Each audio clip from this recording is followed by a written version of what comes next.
दोस्तों, जिनके एक इशारे पर कभी दतिया की राजनीति जो है वो करवट लेती थी, आज वही नेता मंच पर भावुक होकर कह रहे हैं, मैं घर घर जाकर प्रचार करूंगा।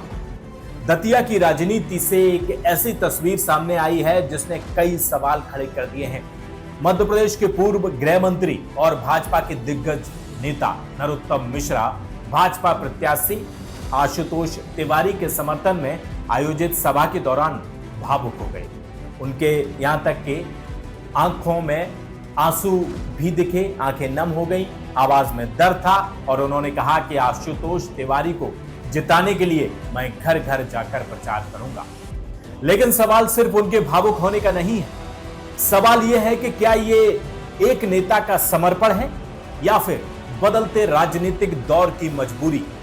एक समय था जब दतिया की राजनीति का सबसे बड़ा चेहरा नरोत्तम मिश्रा थे। संगठन में मजबूत पकड़, सरकार में अहम जिम्मेदारी और क्षेत्र में जबरदस्त प्रभाव।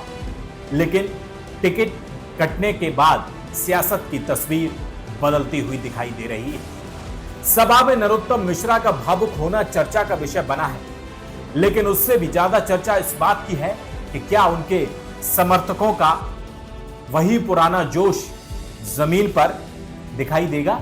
क्या राजनीतिक समीकरण अब बदल चुके हैं? क्या भाजपा का स्थानीय नेतृत्व नए चेहरे की ओर बढ़ चुका है या फिर यह केवल एक संक्रमण का दौर है। राजनीति में समय जो है वो सबसे बड़ा खिलाड़ी होता है। या न कोई हमेशा शिखर पर रहता है और न ही कोई हमेशा हाशिए पर।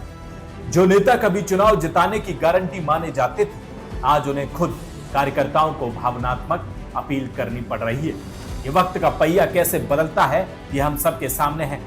आज सबसे बड़ा सवाल जनता के सामने है, क्या नरोत्तम मिश्रा की अपील आशुतोष तिवारी के लिए निर्णायक साबित होगी? क्या उनके समर्थक पूरी ताकत से मैदान में उतरेंगे या दतिया की राजनीति अब नए अध्याय की ओर बढ़ चुकी है? फैसला जनता करेगी, लेकिन यह तस्वीर याद दिलाती है कि राजनीति में ताकत, पद और प्रभाव हमेशा स्थायी नहीं होते हैं। यहां हर चुनाव सिर्फ उम्मीदवार का नहीं, बल्कि नेताओं की सियासी पकड़ की भी परीक्षा होती है। आपको क्या लगता है?